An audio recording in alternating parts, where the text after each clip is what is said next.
Right Honorable Speaker, honorable members of Parliament, on the authority of His Excellency President Adu Dankwa Akufo-Addo, I beg to move the honorable members of this august House approve the mid-year review of the budget statement and economic policy of the Government of Ghana and supplementary estimates for the 2020 financial year, which I present today, 23rd July 2020. Mr. Speaker, I'm performing function in accordance with Article 179(8) of the 1992 Constitution, Standing Order 143 of this august House, as well as Section 20 of the Public Financial Management Act 2016, Act 921. Mr. Speaker, this statement is an abridged version of the mid-year review of the budget statement and economic policy of the Government of Ghana and supplementary estimate for the 2020 financial year. I would like to request the Hansard to capture the entire mid-year review of the budget statement and economic policy of the Government of Ghana and supplementary estimate for the 2020 financial year. Mr. Speaker, I want to take this opportunity to thank God for the privilege and extend my appreciation to His Excellency the President for the opportunity to lead this important assignment in managing the public finances of this country. I am grateful to God for His grace, mercy, and goodness towards us. Indeed, Mr. Speaker, when we look back at where we were and where we are now, we cannot help but to be grateful. Mr. Speaker, my prayer every morning from Exodus 30, 40, is to ask, and I quote, "The Lord, if you are pleased with me, teach me your ways. But remember that this nation is your people. May your presence go with us." Mr. Speaker, when we took the management of this economy in January 2017, things were dire. We were recording the lowest growth in history in most of our critical sectors. Expenditures in sectors like education, agriculture, and health that address the basic human needs of our people were low. This had resulted in low productivity, deteriorating standards of living, and general despondency. There was a general lack of opportunities for social advancement for our fellow Ghanaians. Our governance institutions had also been deprived of the needed resources to play their critical role. Mr. Speaker, through well-thought economic and social policies underpinned by our belief in the ingenuity of our people and improving the well-being and livelihoods of Ghanaians, we set out to restore macroeconomic stability for growth and sustainable jobs, to promote economic freedom by ensuring social mobility and social justice, invest in human capital to improve the lives of Ghanaians, strengthen the PFM system to protect the public purse, and enhance governance institutions by providing more and adequate resources. Mr. Speaker, from 2007 to date, through the diligent implementation of this plan, we managed to completely change the story. Mr. Speaker, not only should we acknowledge what God has done by turning this country around, but we should celebrate His continuous favor on this land. Mr. Speaker, the running theme undergirding all our policies and expenditure plans has been a commitment to invest and improve the lives of Ghanaians to access better opportunities. This principle has underpinned all our programs. Therefore, in implementing the over 15 flagship programs that the President promised, we set out to bring hope, restore confidence in the state, and demonstrate care for the people of Ghana. We sought to restore the self-esteem and dignity of Ghanaians and reduce the grinding poverty that was becoming commonplace. We therefore set out to invest significant resources in the lives of the Ghanaian people by increasing expenditures in education, agriculture, industry, and all of our human capital. Mr. Speaker, in acknowledging that education is the primary driver for upward social and economic mobility, we rolled out a raft of policy measures to improve the opportunities of our people. We invested $3.2 billion to implement free SHS, resulting in over 1.2 million teenagers being in secondary school now, looking forward to better opportunities in life, the Akufo-Addo graduates. For their parents and families, this has translated into $2.2 billion in savings. That is money that the state has put back into the pockets of Ghanaians all across the country, and investments for the state for their future. We have also invested in excess of $1.6 billion in 100,000 jobless but educated young adults who had been ignored by the state and were in despair. Through the new NAPCO initiative, they have been engaged in various state and private institutions, with some of them securing permanent jobs in the process. That is money in the pockets of our youth. Mr. Speaker, from the onset, this government had determined that Ghana will be self-sufficient in food production through our Planting Food and Jobs program, and would add value to what we produce as well. Create jobs along the value chain under the 1D1F program, which has currently over 70 factories in production, with many more at various stages of construction. So far, we invested over $1.85 billion in our agriculture sector, resulting in agriculture growth which averaged about 2% between 2014 and 2016 to an average of 5.2% over the past 3 years. That is putting food in abundance on the table of Ghanaians, reducing cost of living, and putting money in the pocket of 1.2 million farmers nationwide. We have, Mr. Speaker, relegated Dumsor to past.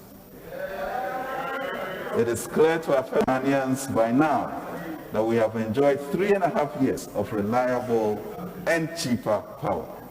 We have spent in excess of $4.7 billion on capacity payments, not only to ensure that we keep the lights on, but also to pay for power we do not use and the very questionable contractual obligations we inherited. Mr. Speaker, to modernize the economy and improve its global competitiveness, we embarked on a transformative agenda to digitalize the economy.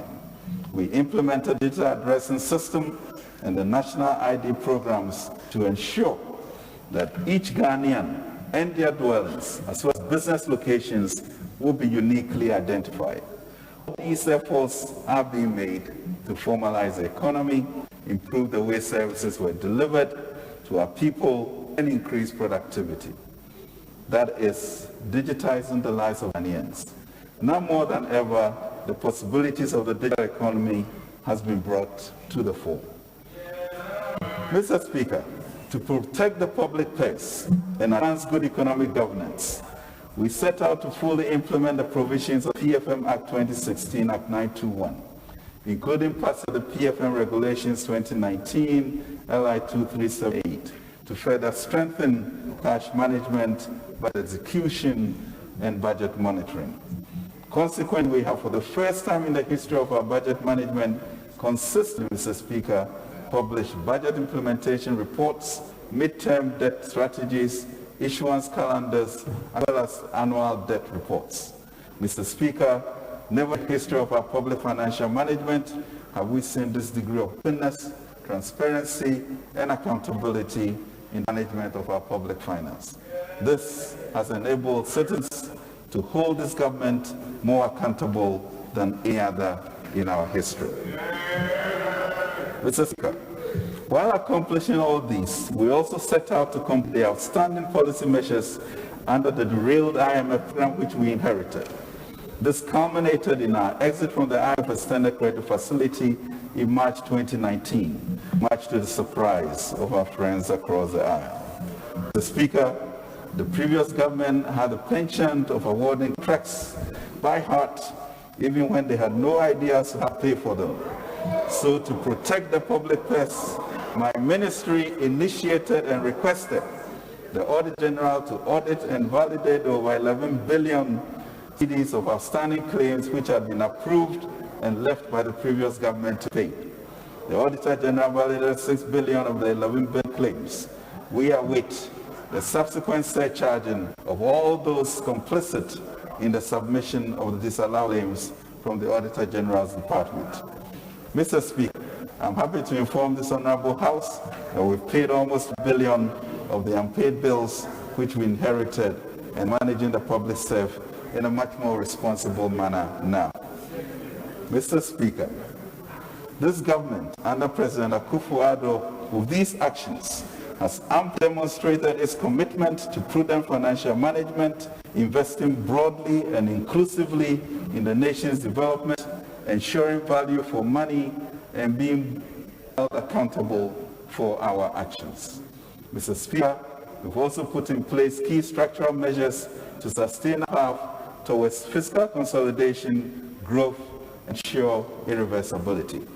These include the first stage of the Fiscal Responsibility Act 2018, Act 982, forging social partnerships with organized labor and employers to enhance the quality of dialogue and implementation.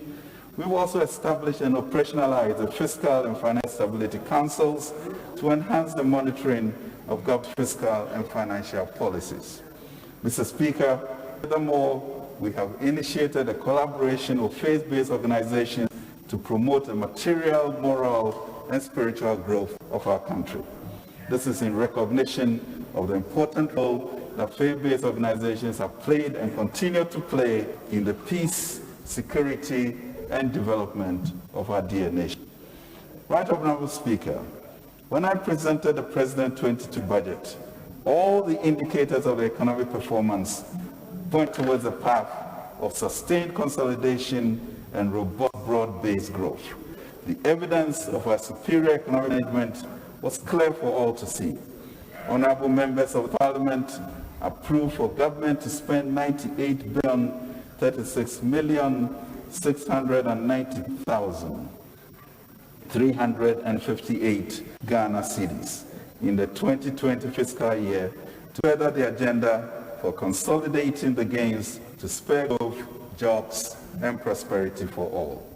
Mr. Speaker, a lot has happened since then.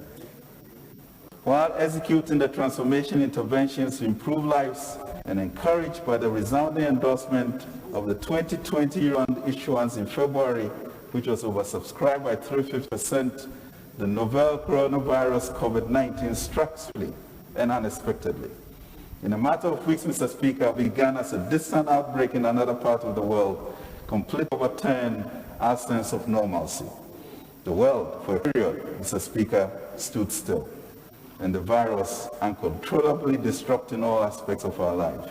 The pandemic spread with alarming speed, infecting millions of people around the world and bringing global economic activities to a virtual halt.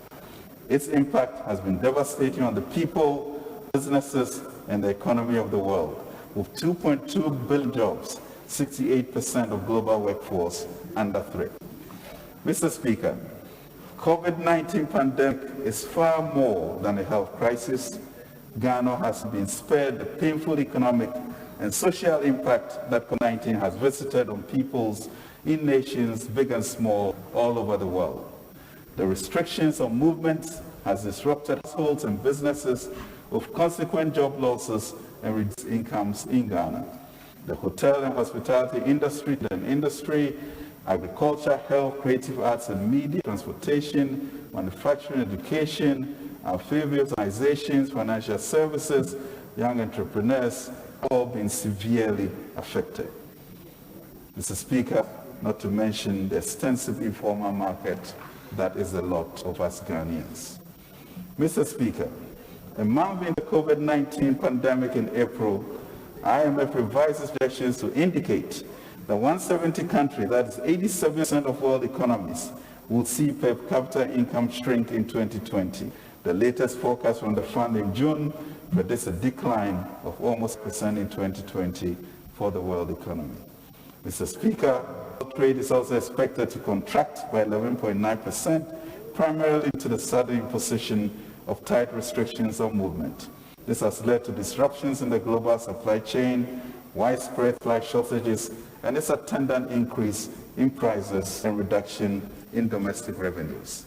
Sub-Saharan Africa is now projected to contract by 3.2%, 1.6 percentage points worse than the April forecast.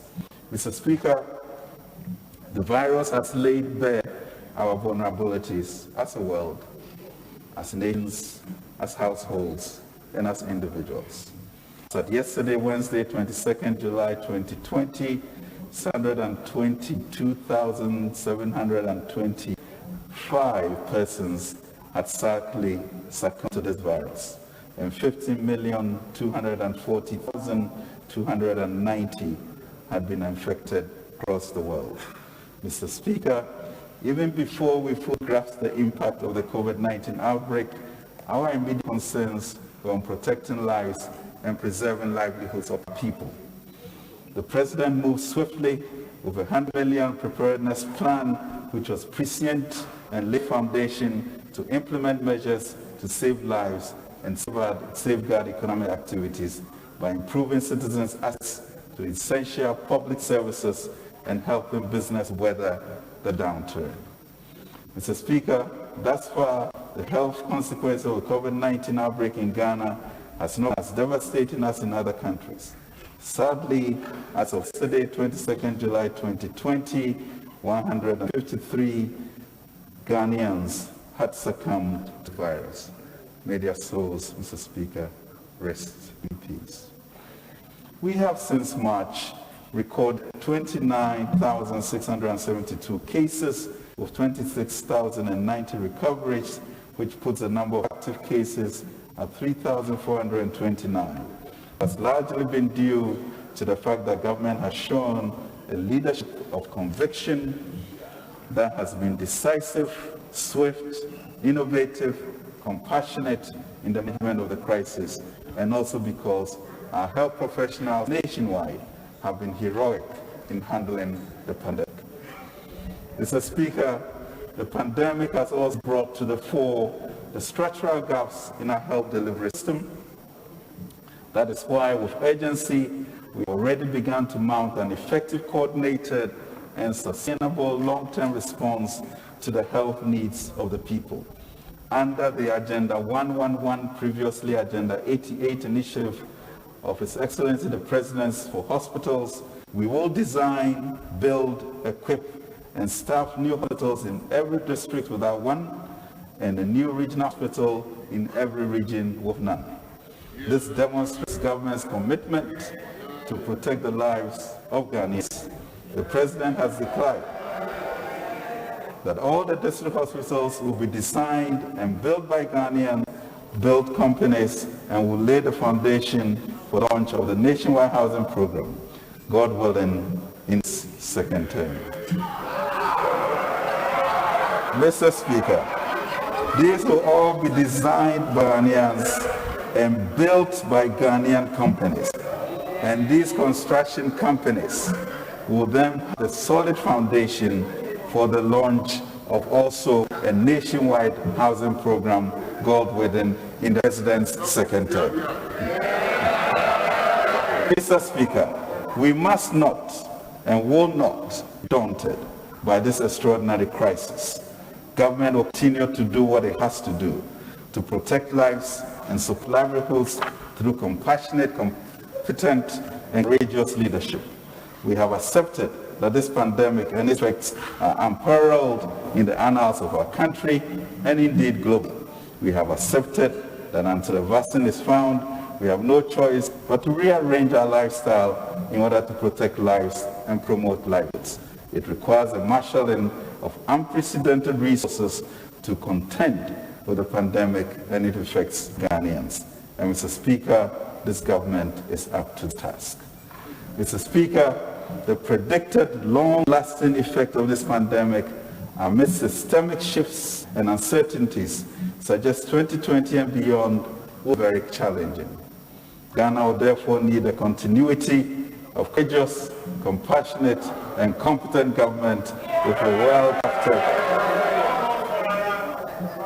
government. Ghana will therefore need the continuity of courageous, compassionate, and competent government with a well-crafted program to protect the lives of Ghanaians, safeguard jobs, and support businesses to sustain operations during this period, and especially in the 4 years ahead.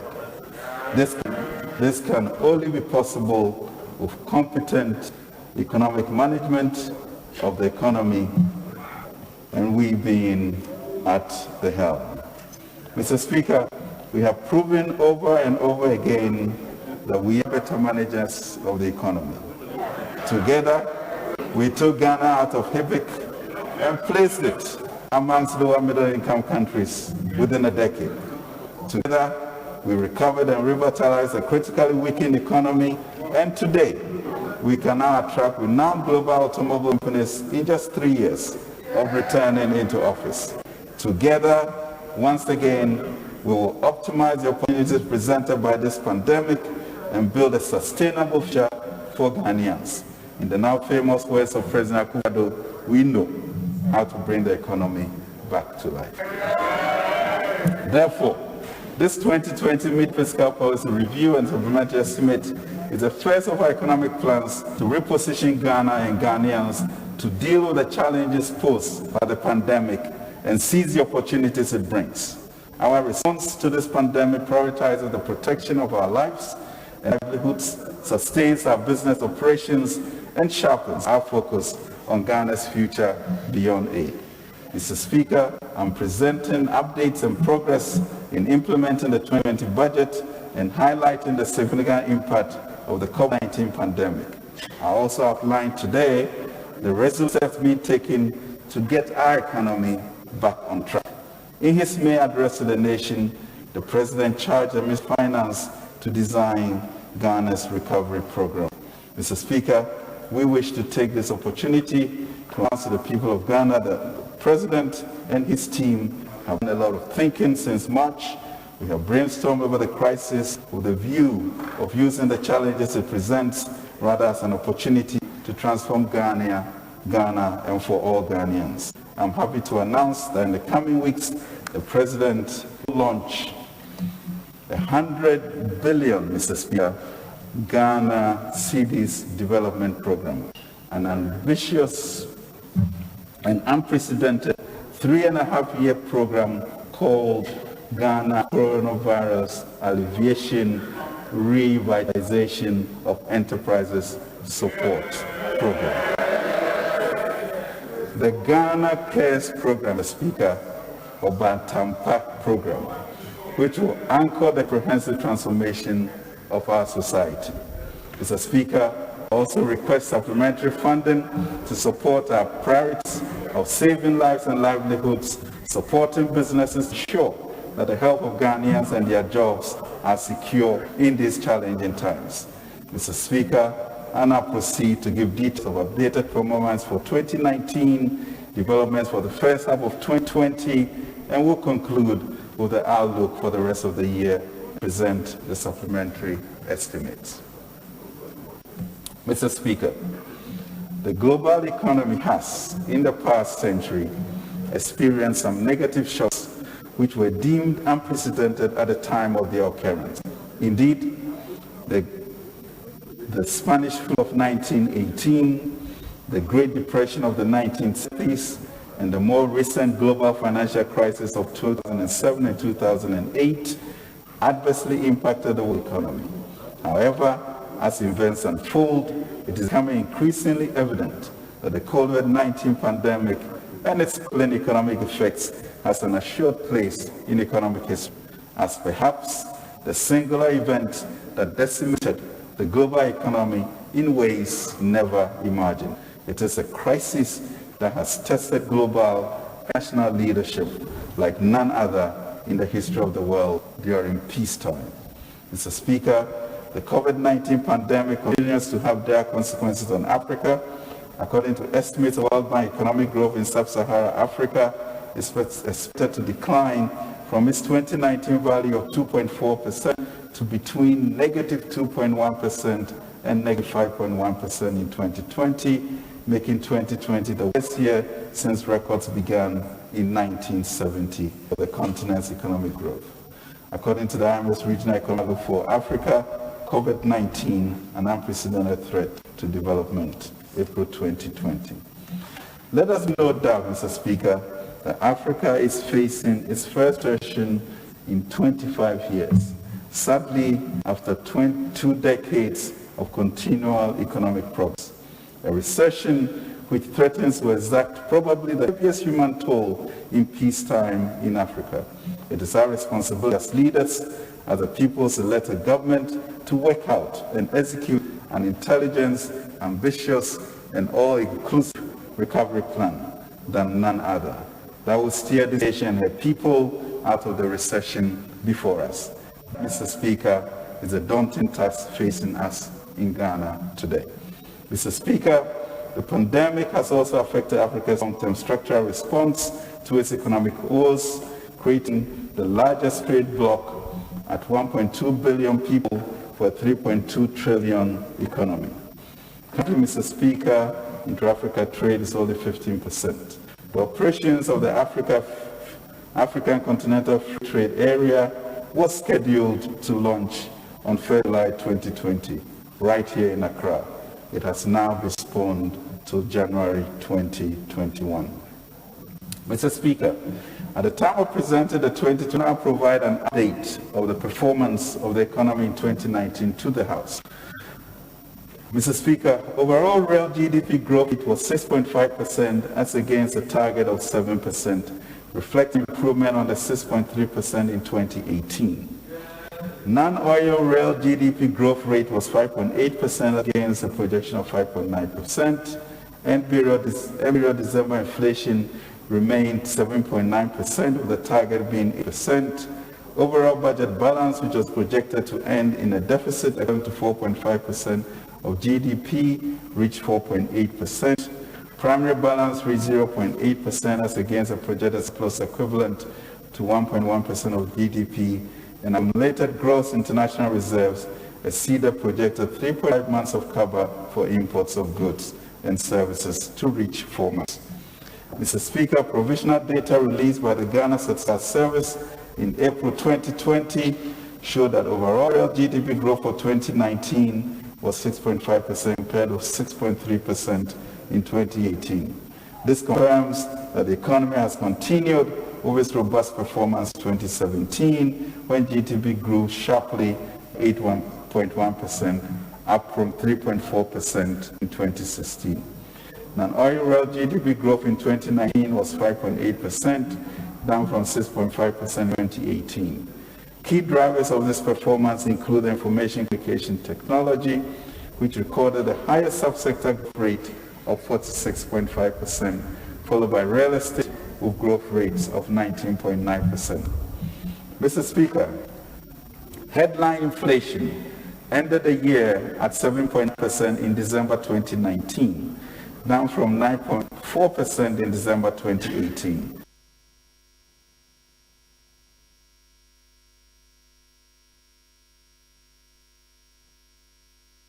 In August 2018, the Ghana Statistics Service completed the rebasing of Consumer Price Index using updated information from the Ghana Living Standards Survey of 2017. Headline inflation following the rebasing was estimated at 7.8% for August 2019, moving inflation well within the lower band of the medium-term inflation target band of 8 plus or minus %. Inflation subsequently increased to 8.2% in November due to the upward adjustment in administrative prices, but eased down to 7.9% at end December 2019, supported by lower food prices. Monetary aggregates and Mr. Speaker, broad money supply and plus recorded an annual growth of 21.7% in December 2019 compared to 15.4% in 2018, reflecting the return of confidence following the banking sector cleanup exercise. The private sector accounted for 85.1% of the total outstanding credit of 52.2 billion in 2019, representing a growth of 18.3% compared to 10.6% in 2018. In real terms, credit to the private sector grew by 9.7% compared to 1.1% in 2018. Credit distribution was broad-based, with also all the key economic sectors recording higher growth in 2019 relative to 2018. The main beneficiaries were services, 24.1%, commerce and finance, 20.9%, and manufacturing, 10.9%. Interest rates. Mr. Speaker, the monetary policy rate came down by 100 basis points in 2019 as inflation declined and inflation expectations eased. As a result, the average lending rates declined to 23.6% in December 2019 from 3.9% in December 2018. The 91-day Treasury bill rate, however, inched up marginally to 14.7% in December 2019 from 14.6% in 2018. Interest rates on the 182-day instrument also moved up to 5.2% from 5.0% over the same period. Rates on the secondary bond market also remained broadly stable. Balance of payments. Mr. Speaker, external sector performance remained relatively strong in 2019, supported by a larger trade surplus, a modest current account deficit, and improvements in the capital and financial account net inflows, mainly due to the Eurobond issuance and increase in FDI.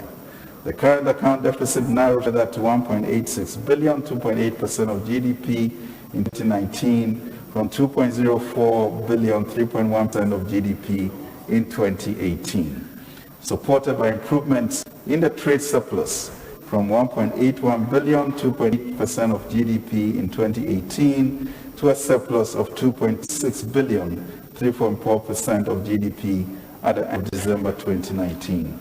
These developments resulted in a balance of payments surplus of 1.34% in 2019 compared to a deficit of 0.7 billion in 2018.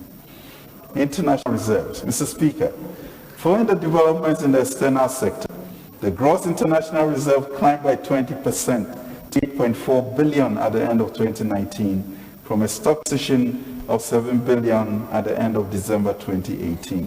This was equivalent, Mr. Speaker,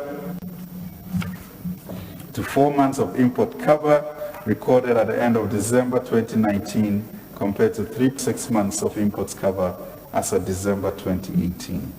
Mr. Speaker, in the year to December 2019, the Ghana cedi cumulatively depreciated by 12.9% against the US dollar compared with 8.4% in 2018. Against the British pound and euro, the Ghana cedi cumulatively depreciated by 15.7% and 11.2% respectively, compared with 3.3% and 3.9% in 2018. Mr. Speaker, government's fiscal operations in 2019 were broadly in line with expectations. The fiscal deficit, excluding financial sector bailout costs, amounted to 4.8% of GDP in 2019, 0.9 percentage points above the recorded deficits of 3.9% of GDP in 2018. The corresponding primary budget for the period was 0.8% against a program reverse target of 1.1%, reflecting 3 consecutive years of recording primary surplus.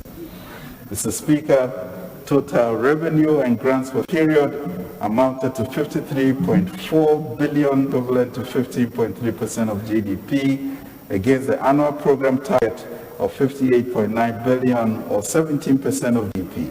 The 2019 performance also represents 0.1% year-on-year growth. The shortfall in total revenue and grants emanated from both non-oil tax and non-tax revenue. Expenditures.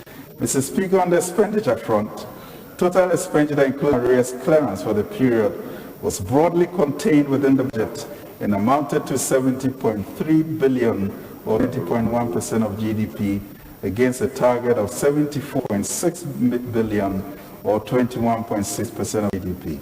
Expenditures generally were 5.8% lower than the budgetary appropriation for the year.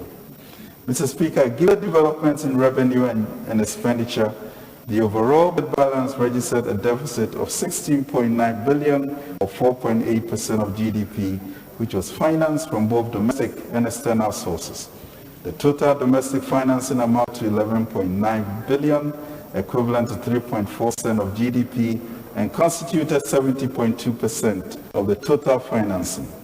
Foreign financing amounted to 5.04 billion, equivalent to 1.4% of GDP, against a target of 8.2 billion, or 2.4% of GDP. Public debt development.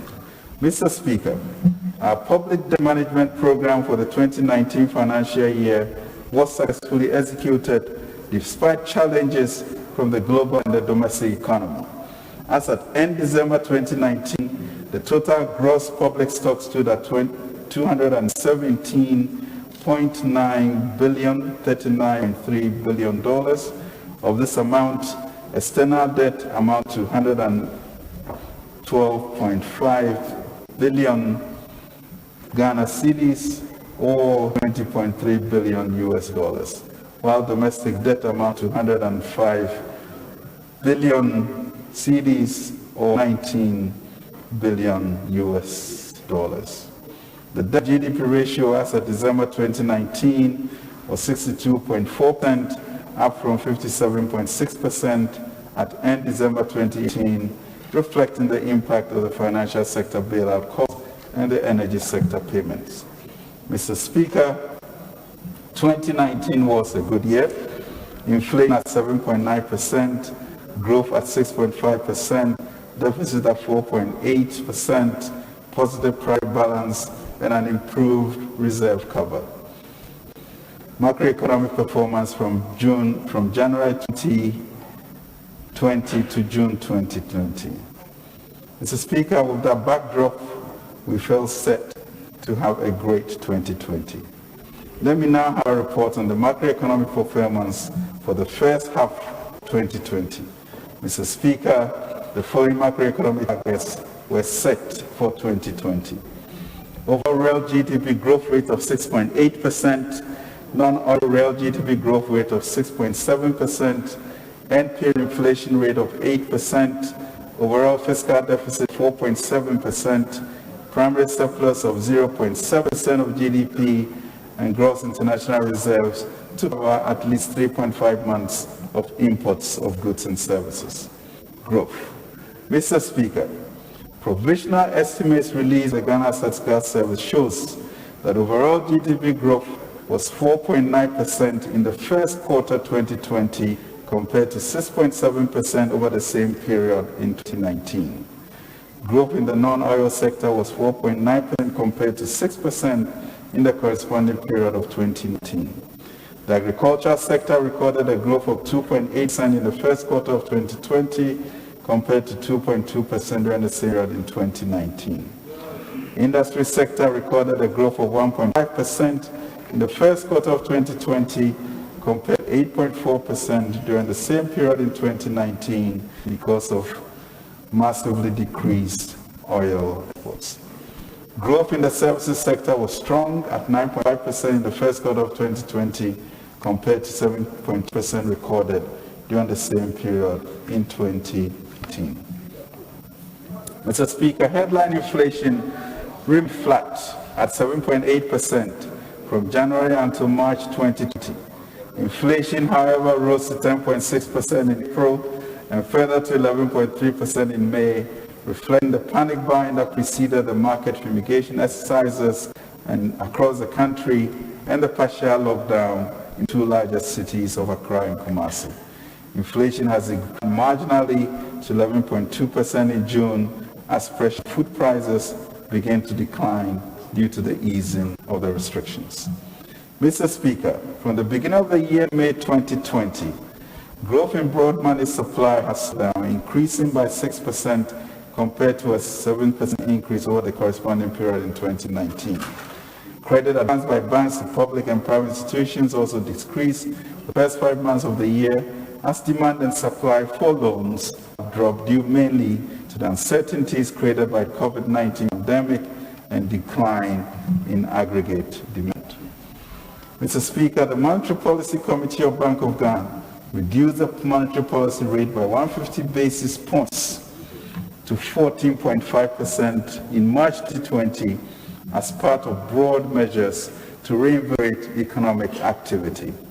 The interbank rate declined from 15.2% in December 2019 to 13.8% in June 2020, reflecting the reduction in the MPR in March 2020 and improved liquidity conditions in the banking sector. Similarly, interest rates on the 91-day Treasury instruments climbed to 13.97% in June 2020, 14.69% in December 2019. Our blending rate also decreased to 21.95% from 23.59% over the same comparative period, reflecting improved liquidity conditions in the banking sector and constrained demand for loanable funds. Balance of payments.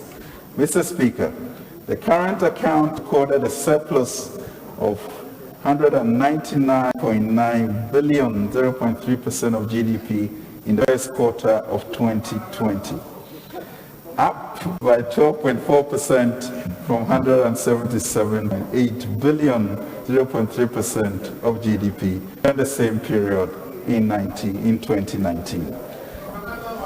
The increase in the current account surplus was influenced largely by improvements in the trade balance as well as current spreads. The trade balance recorded a surplus, Mr. Speaker, of $1.0 billion compared to a surplus of $1.2 billion in the corresponding period of 2019, mainly on account of a sharp decline in import growth, which more than outweighed the fall in exports. As a result of developments in the smart sector, the overall balance of payments recorded a surplus of $1.5 billion compared to a surplus of $2.97 billion recorded in the first quarter of 2019. Mr. Speaker, the country's gross international reserves stood at $9.2 billion at the end of June 2020 from a stock position of $8.4 billion at the end of December 2019. This was sufficient to provide 4.3 months of import cover compared to 4 months import cover as of December 2019. Mr. Speaker, the Ghana cedi started the year strongly, appreciating by 4.5% on a year-to-year basis by end of February 2020 on the back of the US $3 billion sovereign bond issue, strong macroeconomic fundamentals, and BOG's forward auction sales, amongst others. However, the deterioration in financial market risk sentiment due to the spread of COVID-19, as well as the seasonal demand pressure from the energy and corporate sectors, weighed heavily on the cedi. On a year-to-date basis, the cedi depreciated by 2.4% against the dollar and the euro in June 2020, but appreciated by 4.5% against the pound sterling, compared to a depreciation of 8.3%, 7.9%, and 7.6% against the dollar, euro, and the pound sterling, respectively, over the same period in 2018. Mr. Speaker, this is the lowest depreciation of the currency in any election year, and especially remarkable in these COVID times. We thank God for the foresight in issuing our Eurobond in February of this year. Mr. Speaker, the implementation of the government's fiscal policy for 2020 has been greatly impacted by the outbreak of COVID-19 pandemic. Provisional fiscal data for the first half of the year showed that revenue mobilization fell short of target non-oil, non-tax revenues. Let me, however, congratulate GRA's leadership and tax division for exceeding their tax targets by some 600 million Ghana cedis. Expenditure execution, on the other hand, was faster than programmed due to the emergency spending on the various COVID-19 related programs. Mr. Speaker, these developments pushed our financing requirements above the program limits for the period to enable us to address these emergency expenditure pressures. Consequently, the fiscal deficit for the period widened from a program target of 3.1% of GDP to 6.3% of GDP. The corresponding primary balance for the period was in deficit of 3.3% of GDP, compared to a targeted primary deficit of 0% of GDP. Revenue performance. Mr. Speaker, total revenue and grants for January to June 2020 amounted to 22.0 billion Ghana cedis, compared with a program target of 29.8 billion Ghana cedis, resulting in a shortfall of 26.0%, or a performance rate of 74%. This represents a nominal decline of 6.8% over the corresponding period in 2019. Mr. Speaker, non-oil tax revenue, comprising taxes on income and property, goods and services, and international trade, amounted to 16.7 billion, or 4.3% of GDP, 16.2% below the program target of 19.95 billion, or 5.2% of GDP. The lower than program performance in non-oil tax revenue was driven by the underperformance of non-oil tax handles, such as domestic VAT, petroleum excise taxes, domestic national health insurance levy, and GET fund levy. However, personal income and communication tax, services tax, both outperformed their respective targets for the period. Mr. Speaker, revenue from upstream oil and gas amount to 1.99 billion, 0.5% of GDP, 55.4%, Mr. Speaker, lower than the program target of 4.5 billion Ghana cedis. This was mainly on account of much lower volumes and significant drop in crude oil prices on the international market, coming as low as $12 at some point. Mr. Speaker, total expenditures, including arrears clearance, for the period amounted to 46.4 billion Ghana cedis, or 12% of GDP, compared with the program target of 41.6 billion, or 10.8% of GDP.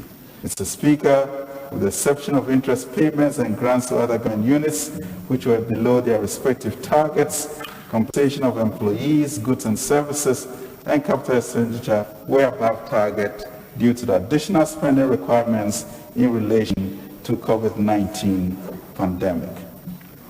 Mr. Speaker, the result of government's fiscal operations resulted in a cash basis deficits of 24.3 billion, or 6.3% of GDP, compared with the program target of 11.8 billion, or 3.1% of GDP for January to June 2020. Mr. Speaker, the overall budget balance of finance from both domestic and external sources. Total domestic financing amounted to 21.8 billion, equivalent to 5.7% of GDP, and constituted 89.5% of the total financing. Foreign financing amounted to 2.6 billion Ghana cedis, some 0.7% of GDP, against a target of 15.1 billion, or 3.9% of GDP.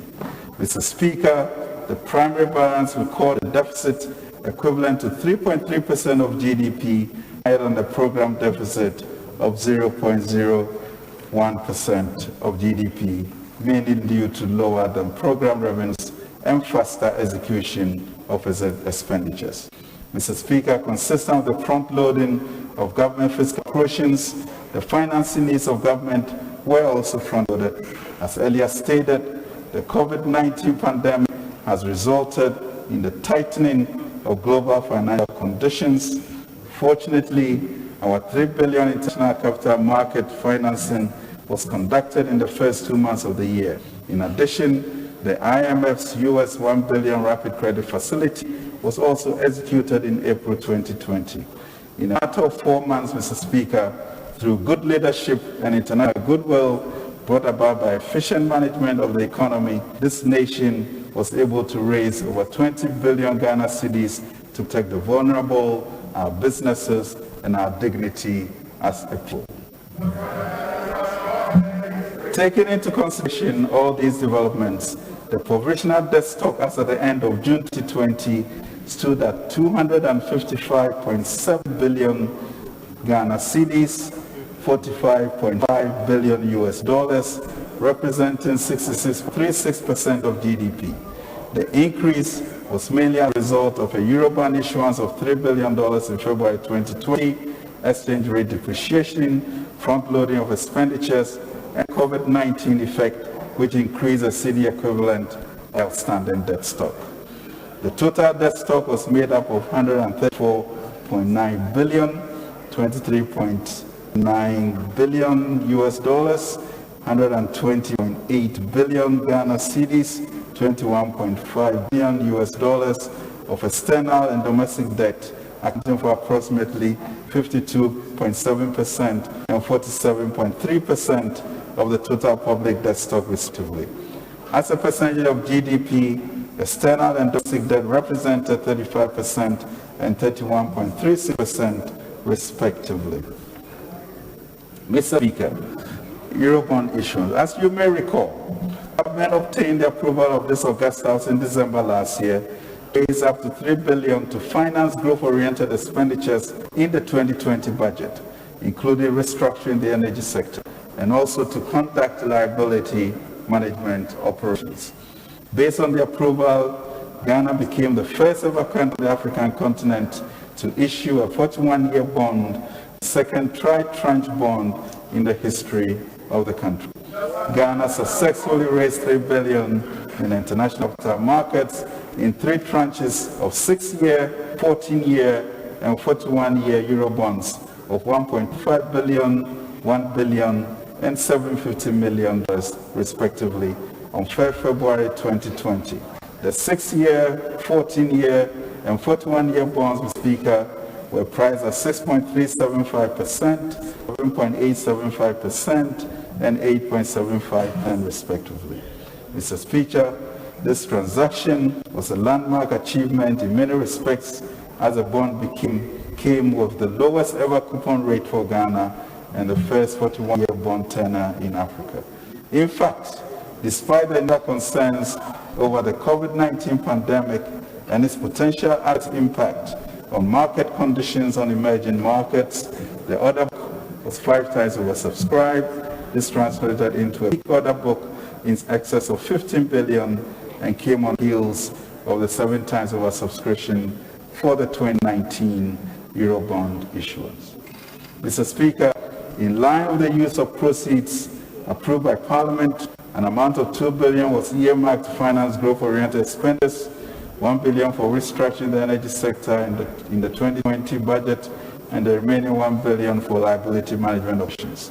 Already, Mr. Speaker, a buyback of 523 million of the maturing 2023 Eurobond has been carried out. The financial sector cleanup and bailout. Mr. Speaker, as stated earlier, the outbreak of the pandemic is having a negative impact on the finance sector here in Ghana and across the world. All over the world, central banks are being relied upon by governments to find the liquidity to tackle the socioeconomic difficulties unleashed by the pandemic. The Bank of Ghana has stepped up the challenge and announced various policy measures to help support the economy and financial institutions in order to cushion the adverse impact of COVID-19 on the economy. It is important to stress that this has been possible. It is important to stress, Mr. Speaker, that this has been possible because of the responsible and competent management of both the fiscal and monetary space since 2017. As a result of mismanagement, Mr. Speaker, as a result of mismanagement, deposit funds had been locked up with no hope that these depositors could access their own funds. The authorities, with foresight and appreciation of the role of the banking financial sector to any economy, especially to oil the engine of the private sector, introduced painful but unavoidable reforms to clean up mess inherited from the previous government. The timely intervention of this administration resulted in the saving of these locked-up funds in failed banks.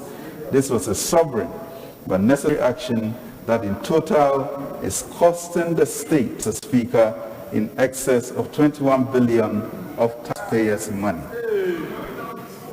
These are funds that could have been otherwise deployed to support the development agenda of the government. Let it be said that a serious government as we are,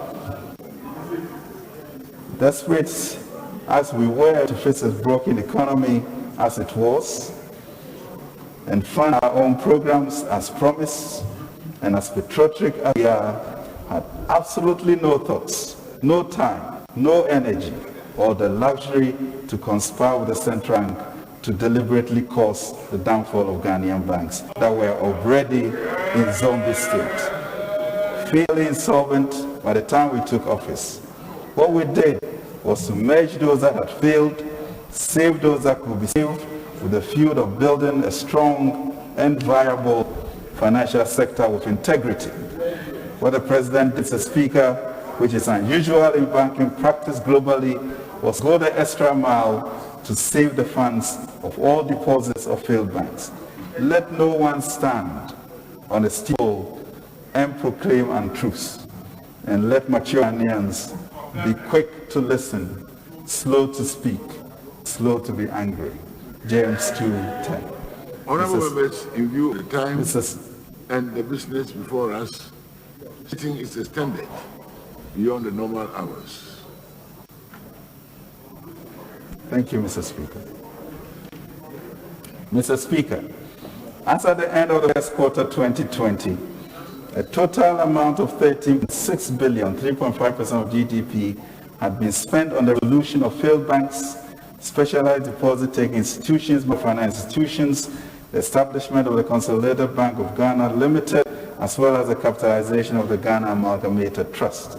Mr. Speaker, additionally, with the President's directives to fully pay all deposited whose funds were locked up with the failed SDIs and MFIs, an amount of 5 billion was spent. This brings the total expenditure on financial sector interventions as of June 2020 to 18.6 billion, 4.8% of GDP. Government has also committed an amount of 3.1 billion, 0.78% of GDP, towards supporting investors in failed asset management companies regulated by the SEC. Mr. Speaker, this will bring the overall total government expenditure for the failed financial institutions to 21.6 billion, 5.6% of GDP. Mr. Speaker, this is a legacy of financial enslavement from the previous administration. Mr.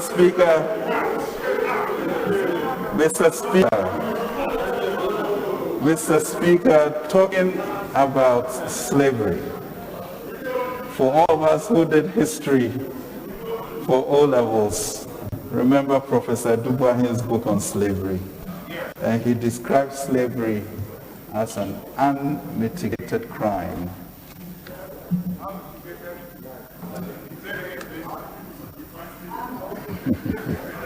A legacy of financial enslavement from the previous administration. And that, Mr. Speaker, by Professor Dubois, is a crime, Mr. Speaker, unmitigated. Crime, Mr. Speaker, unmitigated by any extenuating circumstance. Mr. Speaker, while fiscal consolidation and some macroeconomic performance are critical to robust and sustainable economy, President Akufo-Addo believes that this must reflect first and foremost in improvements in the everyday life of, as we know, my fellow Ghanaians. Consistent with this belief, government for the past 3.5 years have been implementing a number of flagship programs and spearhead a broad-based economic and social transformation and deliver these fundamental services to all Ghanaians. Mr. Speaker, progress has been made in the implementation of these programs, with significant achievements in the implementation of the free senior high school, Planting for Food and Jobs, One District, One Factory, Infrastructure for Poverty Eradication Program, and Nation Builders Corps, amongst others. Soon to add 111 hospitals. These programs have brought needed reliefs and impacted positively on all the lives of all ordinary citizens. Mr. Speaker, free senior high school has saved parents and guardians a cumulative total amount of $3.2 billion since 2017, and that is money in their pockets and investments in their future. This intervention has sustained the schooling of 1,199,750 students to date, a marked increase from the 813,443 students enrolled in 2016 and 2017. Mr. Speaker, the Kufuor government in 2005-2006 academic year rolled out the Ghana School Feeding Program to provide at least one meal to school children in deprived communities between 2016 and now. The feeding program, Mr. Speaker, has been extended to reach 2,980,000 pupils in deprived communities, representing, Mr. Speaker, an increase of 78.3% in beneficiaries. In providing equal opportunity for foundational education through school feeding, we have invested $1.3 billion since 2017 as compared to $925 million in the 3 years prior to 2017. Mr. Speaker, compassion for our compatriots has seen us expand LEAP to reach 334,000 households by June 2020, representing an increase of 56.8% in beneficiaries since 2016. Furthermore, government through LEAP has also successfully enrolled 73% of its beneficiaries onto the NHS for free. We have invested $464 million since 2017 to increase access to service and opportunities among the extremely poor and vulnerable. Mr. Speaker, the restoration of allowance for trainees has brought relief valued at $994 million to 50,825 and 48,000 nurses and teacher trainees, respectively, between 2017 and December 2020. An additional $57 million has been released for 48,200 nurses trainees at the end of June 2020. This is true relief, Mr. Speaker, for students and guardians while advancing our efforts to build a robust health and educational system. Mr. Speaker, to support our youth, 97,373 graduates have been employed in key sectors of the economy under NAPCO program since May 2018. We have subsequently retained them by spending over $1.6 billion, and that is money in their respective pocket, but more importantly, the buildup of dignity and training for future jobs. Mr. Speaker, the government's Planting for Food and Jobs initiative has saved 1.9 million Ghanaian farmers in excess of Ghana cedis 1.8 billion over the last 3.5 years through subsidized fertilizers and other inputs. This is money in their pockets. The increased age of improved seeds and fertilizer by farmers has led to improved productivity of selected food crops. Mr. Speaker, a major outcome of our intervention in the agricultural sector has been the dramatic improvement in food security, leading to increased exports of food items to neighboring countries from 85,000 metric tons to 133,145 metric tons between 2017 and 2019. Towards enhancing the export potential of the country, Approximately 15 million seedlings of cashew, coffee, coconut, and oil palm have been distributed to farmers. This Parliament has already passed a tree crop development bill to properly regulate the development of these crops. Mr. Speaker, government's agenda for industrial development, for job creation and economic transformation rests on the partnership with the private sector to operationalize the One District, One Factory initiative. Our push on this front has resulted in 70 operational factories with 232 projects at various stages of implementation. Not only have we leveraged private sector support through tax exemptions valued at 33 million Ghana cedis, government has directly spent 210 million as support to existing factories and for the construction of new factories. Our industrial agenda has certainly enhanced the prospect for more jobs for Ghanaians.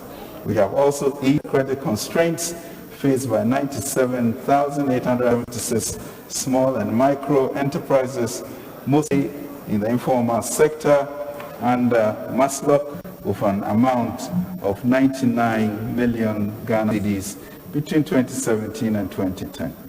This intervention continues to help these enterprises to thrive and sustain the employment of fellow Ghanaians, especially women. Mr. Speaker, His Excellency the President has been an ardent advocate of youth entrepreneurship through the Presidential Business Support Program.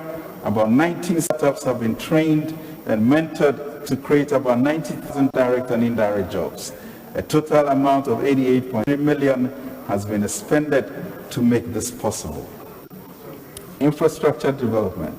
As a government, Mr. Speaker, we have been preoccupied with providing connective infrastructure to spur socio-economic development. This has remained a high priority as it is a bedrock agenda to make our country the regional hub for trade, manufacturing, and logistics. Mr. Speaker, in offering a major boost to the road sector, we declared 2020 as a year of roads. Despite the outbreak of the COVID-19 pandemic, substantial progress has been made.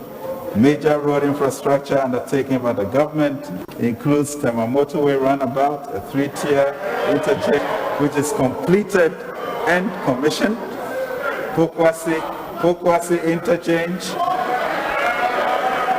and Accra Urban Transport Project.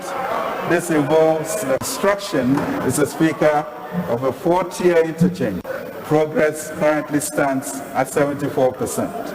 Obecha Lantern Circle Interchange and ancillary works currently at 45% completion. Tamale Interchange Project, which is 40% complete. Kumasi Lake Roads and Drain Extension Project are 55% completion at the end of June 2020. Mr. Speaker, residents of all urban centers, especially Accra, Ho, Kumasi, and Takoradi, are seeing continual improvements in inner city roads in their metropolis. In addition, construction of critical inter-regional road projects and bridges, including the Eastern Corridor Phase 1, are all at various stages of completion. Road contractors have seen increased payment of claims by government. We have paid road contractors approximately 64 billion from 2017 to date. That substantially helps them to meet their obligations and sustain their operations. Mr. Speaker, we set out to modernize the railway system and effectively replace the colonial rail layout. Mr. Speaker, since 2017, we have committed 566 billion to cover works on construction and rehabilitation of railway lines, including rehabilitation of Accra to Tem, 30 kilometers, Achimota to Nsawam, 33 kilometers, Kojo Krom to Takwa, 56 kilometers. The Tema to Pakadan railway line has seen approximately 56 kilometers out of the 97 kilometers of track lane works. The construction of the new standard gauge Western Line, Takoradi to Kumasi, or the Kojo Krom to Mansu section is also on course. Mr. Speaker, as the rail minister would say, the fundamentals are strong. Mr. Speaker, to activate these networks A contract for the purchase of 35 trains has also been signed. A set of 9 trains will be delivered within 18 months. Mr. Speaker, sustainable delivery of basic infrastructure to improve lives in rural and peri-urban communities has engaged our attention. The implementation of the Infrastructure for Poverty Eradication Program initiative is premised on this interest. Mr. Speaker, under the IPEP program, the infrastructure deficit in these communities have been significantly closed. A number of infrastructure initiatives, including prefabricated warehouses, one village, one dam, constituency, one ambulance, mechanized boreholes have been implemented in all 275 constituencies. Our commitment to Ghanaians in these areas have meant that we invested $524 million from 2017 to date. Mr. Speaker, we commenced the construction of 10 fish landing sites at Teshi, Axim, Diskov, Elmina, Winneba, Mumford, St. Reku, Fetegoma, Mori, and Keta to improve safety and enhance the quality of life in fishing communities. We've improved access roads and refrigeration, market linkages will strengthened, and losses will be minimized. 8 of fish landing sites are already at varied stages of completion. Mr. Speaker, government has also invested about $904 million in the provision of sanitation facilities and potable water, mostly to deprived communities. These have supported the fitting of hand pumps to deliver water to about 220,000 households. In addition, a total of 7,240-liter waste bins have been deployed in selected MMDAs within the Greater Accra, Ashanti, Western Central, OT, and Eastern regions, as well as state institutions to aid in the proper disposal of waste. Mr. Speaker, the sense of deprivation and exclusion experienced by residents in inner city and Zongo communities has been of concern to President Akufo-Addo. Not only have we established the Ministry of Inner City and Zongo Development to drive improvements in these communities, we have funded earmark projects by resourcing the Zongo Development Fund instituted by this government. We have committed $87 million to ZDF to support the delivery of key projects in education and skills training, health and sanitation, sports and leisure, local businesses and centers of culture, as well as improved security. With the investments, the inequality gap is being bridged to enhance social mobility. In response to government's introduction of a new comprehensive automotive manufacturing development policy, some of the leading global automobile industries, referred to as original equipment manufacturers, have already established commercial interests in Ghana to assemble their brand of vehicles. In March 2020, the Volkswagen Group rolled out the first VW locally assembled vehicle. VW Ghana is currently producing 6 different brands of vehicles, namely the Tiguan, the Terramon, the Amarok, Passat, Polo, and Caddy. Both the Toyota and Nissan groups are also positioned to establish assembly operations before the end of the year. Sinotruk, a leading global manufacturer of heavy-duty trucks, is also assembling a variety of trucks in Ghana through Zonda Tech Ghana Limited. An indigenous Ghanaian company, Mr. Speaker, the Kantanka Group, which I drive one, has also been formally granted a license to continue their auto assembly operations in Ghana and to benefit from incentives under the Ghana Automotive Manufacturing Policy. Mr. Speaker, I can vouch for the integrity of the vehicle and will encourage my friends across the aisle to invest in that company. In order to support these new major developments, government will establish an automobile industry development center which will, among other things, code the technical processes for licensing vehicle assemblers and manufacturers and monitor their compliance with industry regulations and standards. The center will also coordinate the implementation of a vehicle financing scheme, which will link financial institutions to individuals and groups interested in purchasing newly assembled vehicles in Ghana. Furthermore, it will manage an automobile skills and technology upgrading program to provide requisite skills for the industry. It is envisaged that the development of the automobile industry in Ghana, which is one of the new strategic anchor initiatives being promoted by the Ministry of Trade and Industry's Industrial Transformation Agenda, will constitute a significant step, Mr. Speaker, towards import substitution and enhancing exports, particularly within the context of the Africa Continental Free Trade Area. Ghana is well positioned, Mr. Speaker, to become the new automobile manufacturing hub in Africa. Mr. Speaker, the continued and successful implementation of these interventions is delivering real relief to our people. Effectively, we are gradually building a stronger foundation for a more inclusive transformation of our country. Mr. Speaker, COVID-19 impact and mitigating measures. With your permission, Mr. Speaker, I will now proceed to present the impact of COVID-19 and the mitigating measures adopted by government. Mr. Speaker, 2020 has been a very challenging year for the global economy, primarily as a result of the impact of COVID-19 pandemic. The pandemic, Mr. Speaker, has disrupted global economic activity, created uncertainty, and weakened global growth conditions. Growth for 2020, which was projected at 0.4%, is now expected to contract by 4.9% in 2020. Advanced countries are expected to contract by 8%.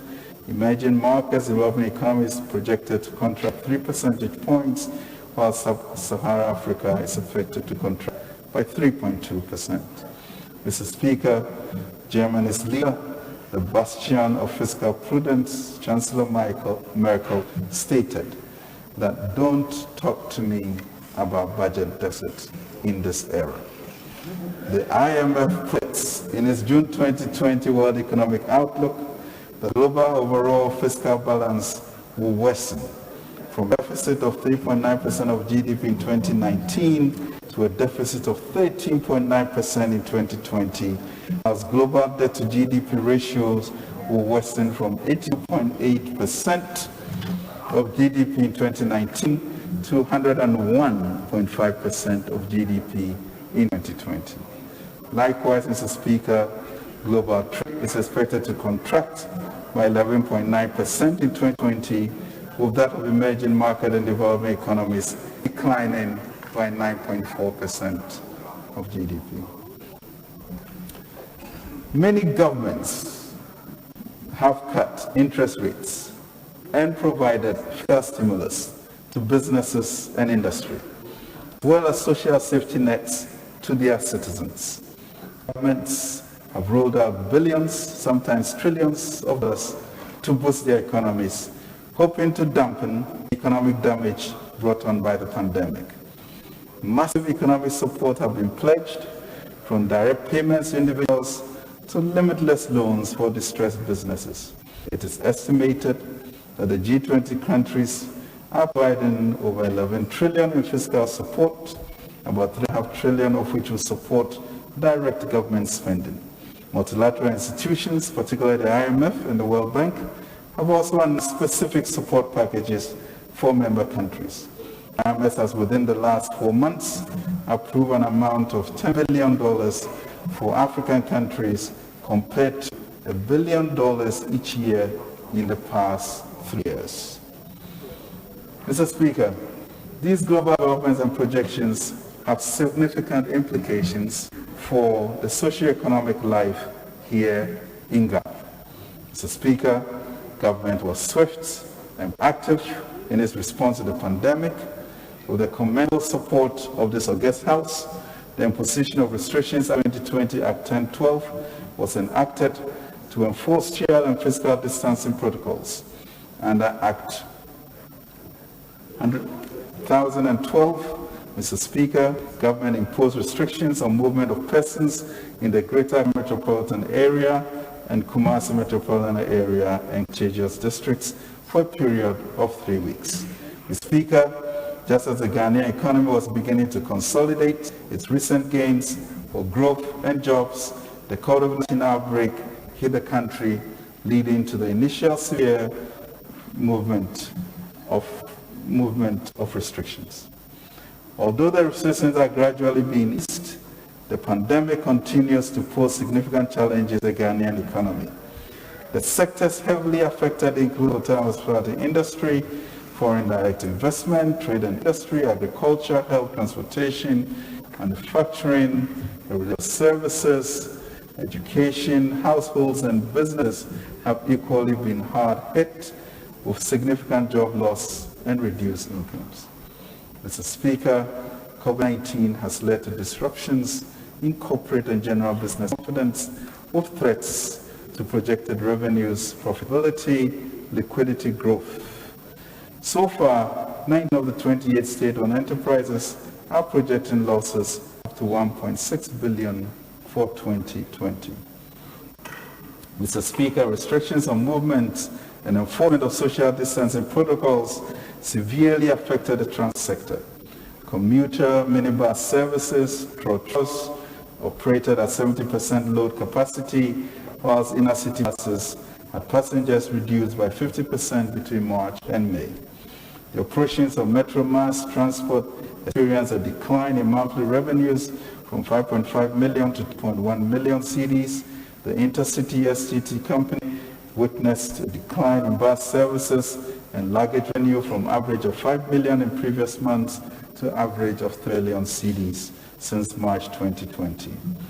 Driver and Vehicle Licensing Authority also experienced loss as revenues fell drastically from 3.5 million to about 1 million between March and April 2020. Evidence presented by the toll operators shows 11,558 tourists canceled their visits to Ghana, leading to a projected year-to-date revenue loss of 4.8 million Ghana cedis. Mr. Speaker, in the energy sector, the significant impact on exploration, appraisal, and production of oil and gas activities, including delays in implementing the 20 work programs of operators. The Petroleum Commission has estimated that projects valued at $324 million across the petroleum upstream subsector have stalled or been postponed due to the pandemic. Alka Energy, for instance, has notified the Ministry of Energy of the postponement of the Peckham field development. This has impacted the delivery of first oil from the Peckham project, thereby postponing projected revenues to the government. These postponements could weaken the critical role of the oil and gas sector in propelling economic growth. Mr. Speaker, to authenticate initial indications, the Ministry of Employment and Labor Relations is currently leading a comprehensive study on job losses, as well as the impact of COVID-19 on employment and related matters in Ghana. This occurs House will accordingly be apprised in due course.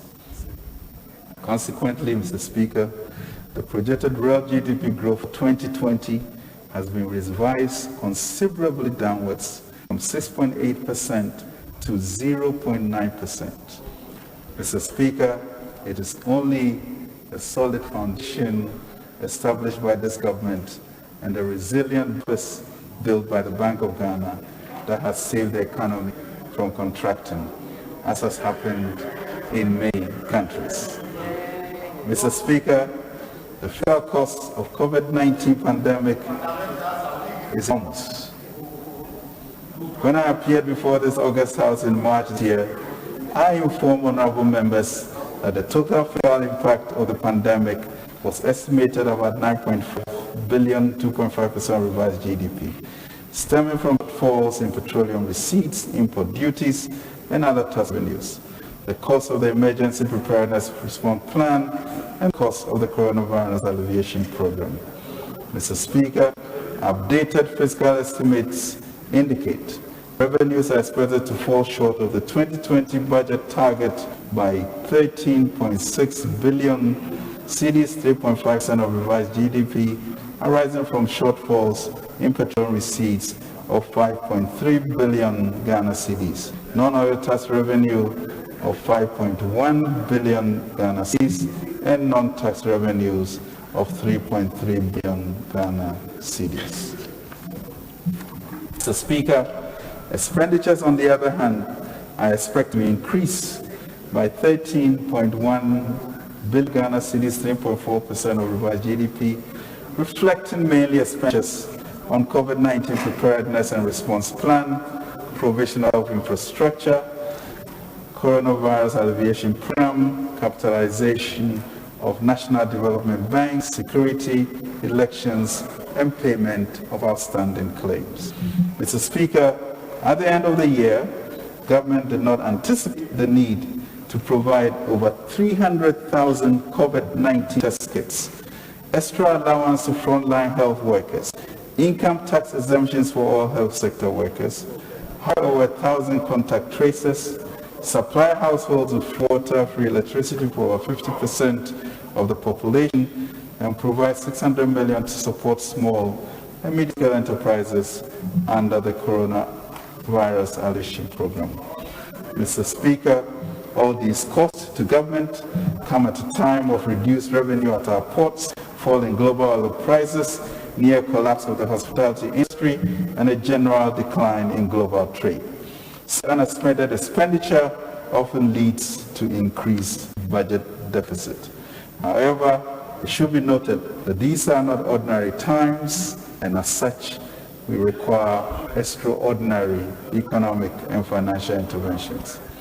Mr. Speaker, the interventions implemented by countries world over have been massively expensive but necessary to sustain their economies amidst the COVID-19 pandemic. It is worthy of note that most of these interventions by various countries were not budgeted for at the beginning of the fiscal year. And these countries, like Ghana, could experience the deficits not because of profligate spending or mismanagement of their economies, but the inescapable agencies of these times. Indeed, our donor partners are amazed at how we have spent so little and yet achieved such impressive results compared to the colossal resources their governments have released to support their economies. Mr. Speaker, government proactively put together the 560 million National Emergency Preparedness and Response Plan for COVID-19 to help manage and contain the spread of the virus and strengthen the national capacity for surveillance, diagnosis, and case management. The implementation of the plan was anchored on the 3 T's of testing, tracing, and treatment. Mr. Speaker, in order to enhance our testing efforts, the Noguchi Memorial Institute for Medical Research at Legon, at the University of Ghana, the Kumasi Center for Collaborative Research, KCCR, and the National Public Health Reference Laboratory, Kolebu, were designated as national testing institutions. The capacity of scientific research and testing teams at the 3 original designated testing institutions have been significantly expanded to 10 over the last 4 to 6 weeks. Mr. Speaker, supply of such needed logistics was also a first order priority. Accordingly, government provided 3.6 million reusable face masks, 50,000 medical scraps, 90,000 hospital gowns, and 90,000 headgears to the health facilities from 9th of April to 30th of June 2020, and these were manufactured locally. Mr. Speaker, in motivating health personnel, government has provided a life insurance package worth 10 million Ghana cedis for those directly involved in surveillance, case management, laboratory, and all other health and allied personnel who get affected. Additional provision was made for overtime and rebate payments for key frontline workers. Transport costs and costs for sustenance for contact tracers, and field surveillance officers were also absorbed by government. Mr. Speaker, to further cushion and incentivize frontline workers, government waived personal income taxes for 137,000 health workers, offered allowance of 50% of basic salary for about 10,000 frontline health workers, and provided them transportation for the duration of the lockdown. These direct reliefs to health workers cost government additional 320 million Ghana cedis. To mitigate the impact of the pandemic on citizens, government needed to help businesses retain workers and support families in these unprecedented times, with Ghanaians being asked to stay home or work from home if possible, and observe hygiene protocols. Government substantially covered the cost of electricity and water services from April to June 2020. To this end, electricity and water consumption was temporarily subsidized. Government fully covered the cost of consumption of the 1 million Lifeline customers and subsidized 50% of the consumption of all other customers. This livelihood preservation program for about 4 million households and 680,000 businesses added an unplanned 1.02 billion to government expenditures. The total cost of the water relief program to government is projected at 275.5 million, out of which 199 million has been paid by end of June 2020. Mr. Speaker, government through the Gender Ministry and NADMO provided 1,827,581 and 917,142 cooked food packages to vulnerable persons within Accra and Kumasi, respectively, during the lockdown. In collaboration with faith-based organizations, government also distributed dry food packages to about 470,000 families. Let me extend my deepest gratitude to the faith-based organizations for this unique partnership with governments, and may the Lord count this as righteousness for the faith-based organizations and the government. Mr. Speaker, it's also households, in terms of supply of dry food packs or cooked meals, cost government 54 million to enable them to mitigate the impact of the pandemic. This was in addition to an amount of 50 million transferred to the 400,000 most vulnerable individuals under the LEAP program. Mr. Speaker, in response to the flight of an estimated 8,212 Ghanaians stranded abroad due to disruptions caused by the pandemic, government has rolled out Operations Return Home program. As at end June 2020, a total of 2,250 individuals had been evacuated, with government bearing the full cost of flight and mandatory 14-day hotel quarantine services for 1,116 persons, most of whom are students. Government has prioritized the easing of restrictions on education by first allowing final year students at the tertiary level to resume schooling on Monday, 15 June 2020. To facilitate this process, a total, Mr. Speaker, of 600,000 faces were supplied to the tertiary institutions. In addition to this, 1,700 Veronica baskets, 200 buckets, 200,000 liters of alcohol-based sanitizers, 3,400 liters of liquid soap, 900 thermometer guns were also distributed. All the 1,167 senior high schools in the country were fumigated and disinfected. Government also provided 2.4 million pieces of reusable face masks to students, teachers, and non-teaching staff, invigilators, and school administrators, with each person receiving 3 pieces. The economy.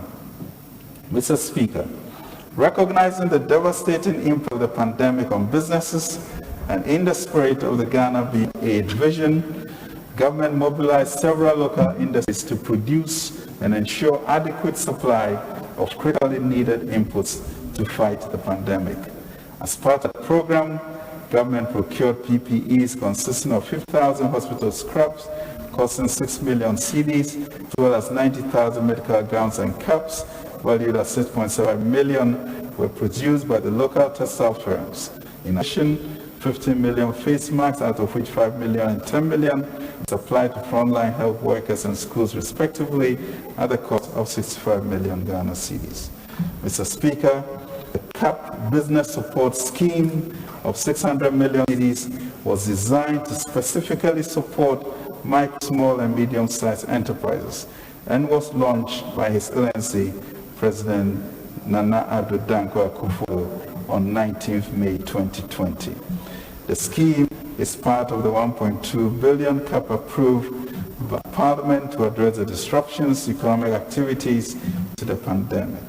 To date, more than 64,000 Ghanaians from all the regions have benefited from the scheme. The scheme established the Addo Microsoft loans to micro enterprises, which are being disbursed through the Vodafone mobile money platform. Then the Addo soft loans targeted at small and medium enterprises will be dispersed through participation financial institutions. Mr. Speaker, through the scheme, TIN registration in Ghana increased approximately 110,000 a month to 850,449 from 9th May 2020 to 30th June 2020, thereby supporting government's agenda to formalize the informal sector. Mr. Speaker, in addition to the interventions, government through the Bank of Ghana responded to the COVID-19 related challenges in the banking sector with a suite of policy measures designed to cushion business and the economy at large.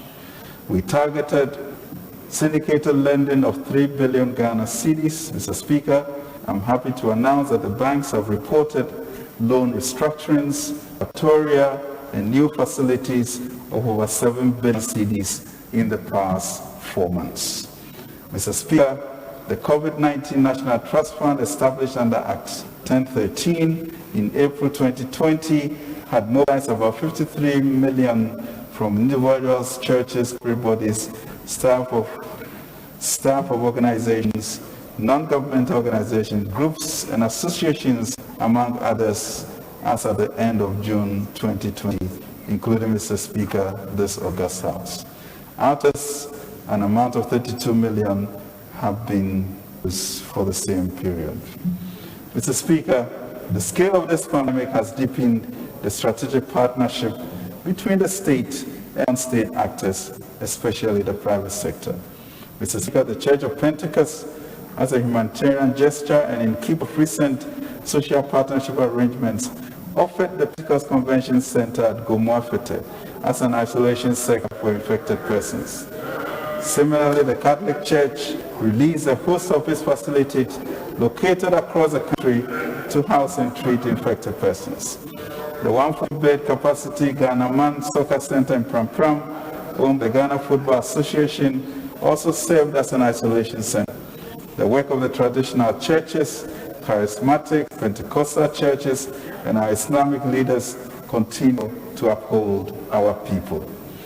To help mobilize critical support from the business community and help government respond promptly to the pandemic, the private sector set up the Ghana COVID-19 Private Sector Fund to provide critical interventions to Ghanaians. Mr. Speaker, in a commendable effort towards increasing the country's infectious disease treatment capacity, private sector fund has undertaken to construct 400-bed facilities, each with a 21 intensive care unit, a level 2.5 laboratory and staff block in Accra, Kumasi, Tamale, and Takoradi. First of these 4, which commenced through a virtual sword cutting by His Excellency the President on 17th April 2020, is expected to be commissioned by end August 2020. This is real partnership at work. Mr. Speaker, at the very height of the pandemic, overnight, planes stopped flying, buses were empty, city centers were deserted, churches were closed, offices empty, and hotels shut down. The experience of this pandemic has come along with real lessons that have implications for Ghana's socio-economic development. Mr. Speaker, COVID-19 has taught us that a lot of the things we did not believe possible are possible.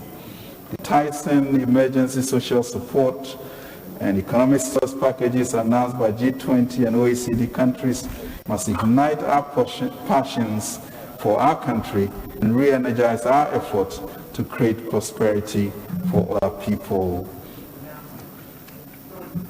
Speaker, I believe we must not waste this pandemic.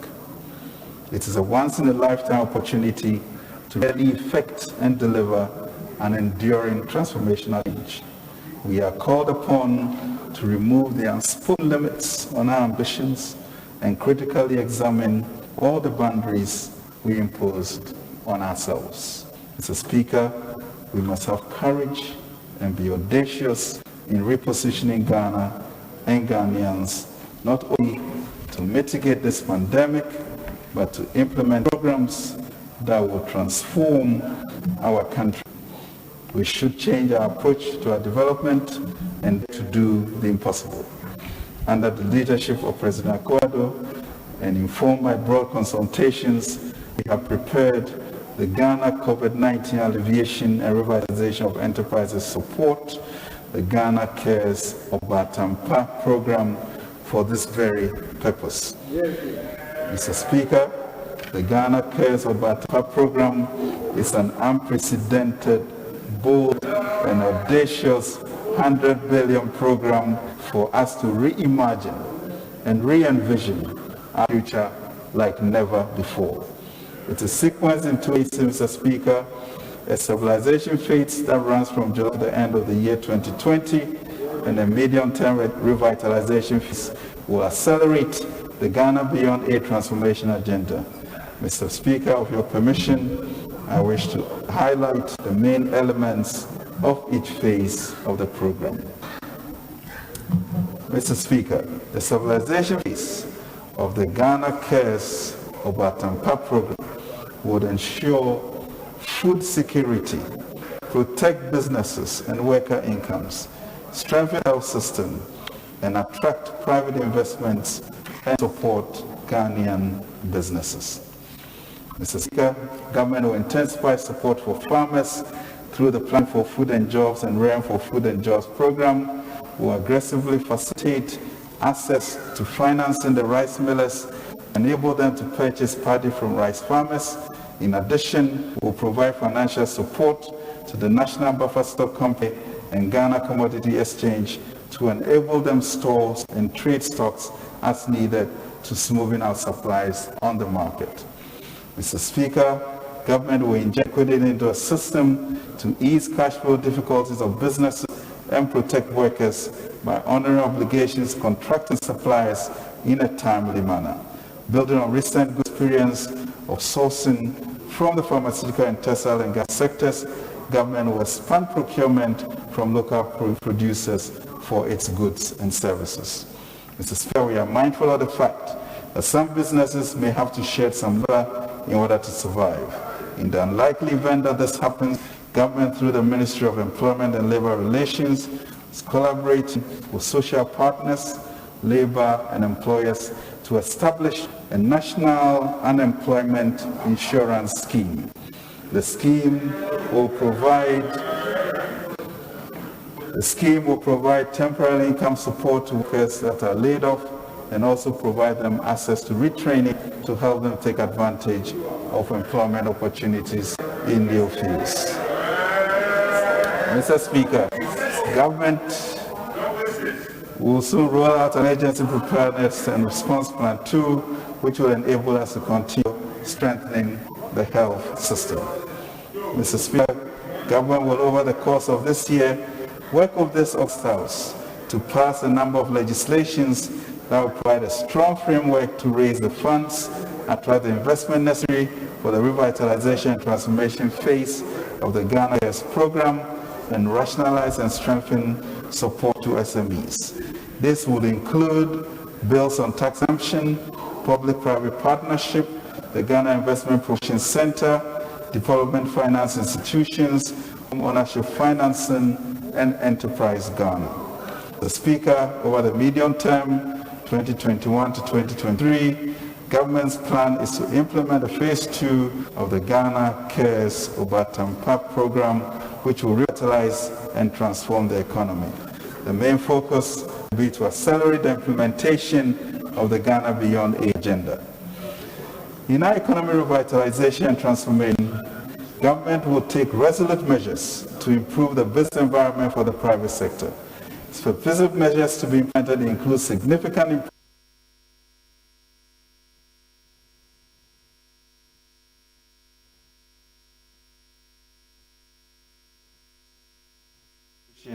will have to be the watchwords. The Ghana Cares Revitalization and Transformation Agenda is about national survival and security, just like our response to the COVID-19 pandemic itself.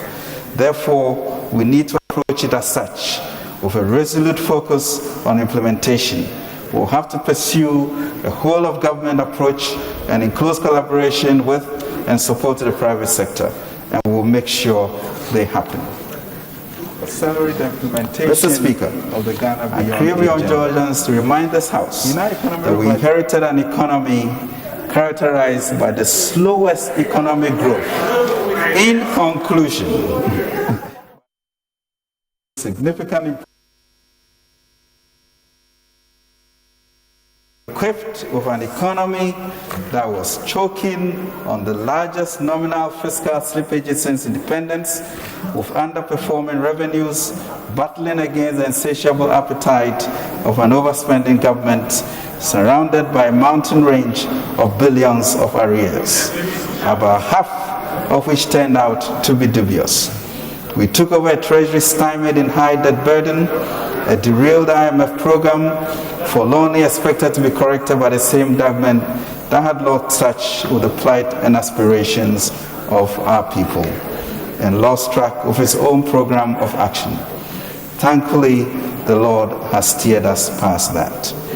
Mr. Speaker, to restore the dignity and hope of Ghanaians and put the economy back on track, in fulfillment of our manifesto, we put in place carefully sequenced programs of macroeconomic adjustment and consolidation, remove nuisance taxes to boost production, introduce revenue-enhancing measures, implemented growth-inducing interventions, supported the private sector, and rolled out the most ambitious, comprehensive, and far-reaching social policies implemented by any government in the past half a century. Mr. Speaker, 2019 signaled the year of Ghana's return in many ways. With the IMF program behind us, hundreds of millions of arrears owed to road contractors paid, the economy became booming with a growth rate of 6.5%, inflation tamed at 7.9%, a trade surplus of 2.2 billion, and fiscal deficit under control at 4.7%, and a positive primary balance of 0.8%, we ended the year confidently on the path of economic transformation and anchored on impressive macroeconomic indicators. Then suddenly, Mr. Speaker, the whole world was struck by the COVID-19 pandemic. Mr. Speaker, the good people of Ghana, and indeed the world, recognize that the President was swift to respond with a 100 million preparedness plan and has since shown bold, decisive, and compassionate leadership in navigating this uncertainty with calm and calming authority. Under his leadership, we have instituted a comprehensive emergency plan that is sharply focused on saving lives and livelihoods, averting economic collapse, building resilience, and strengthening the pillars of the economic system for a new normal. We are confident that together, all of us will come through this stronger as one people with a common destiny. In the words of that astounding American statesman, it is not the critic who counts. It is not the man who points out how the strong man stumbles or where the doer of deeds could have done them better. The credit belongs to the man who is actually in the arena, whose face is marred by dust and sweat and blood, who strives valiantly, who errs, who comes out short again and again, because there is no effort without error and shortcoming. but who does actually strive to do the deeds? Who knows great enthusiasms, the great devotions, who spends himself in a worthy cause, who at the best knows in the end the triumph of high achievement, and who at the worst, if he fails, at least fails while daring greatly, so that his place shall never be with those cold and timid souls who neither know victory nor defeat. Mr. Speaker, we shall forge ahead. Mr. Speaker, for us, governance is all about the well-being of the people. We have been elected to serve. Ours is the government for the ordinary people. That is why, since 2017, we have spent a total of 900 million in keeping nearly 110,000 trainee teachers and trainee nurses in training. We are for the ordinary Ghanaians. That is why, until schools were forced to close down, we were feeding 2.9 million children every day, 78% more than 1.6 million who were fed in 2017. We are in government for every family in Ghana, no matter where you are. That is why we have spent $3 billion to provide free education for 1.2 million high school students and TVET students. We connect with the aspirations of hardworking Ghanaians looking for a push to start or support their small businesses. That is why 19,000 young people have been trained and some funded to start up their own businesses under NEIP. In addition, 97,876 Ghanaians have seen their businesses benefiting from some 100 million cedis credit facility so far disbursed by Maslow since 2017. We feel the desperation of young graduates struggling to land a job. That is why we have invested $1.6 billion to recruit 100,000 of them under NAPCO. Mr. Speaker, the evidence is all around us. With all the difficulties that the Kufuor administration have had to endure and overcome,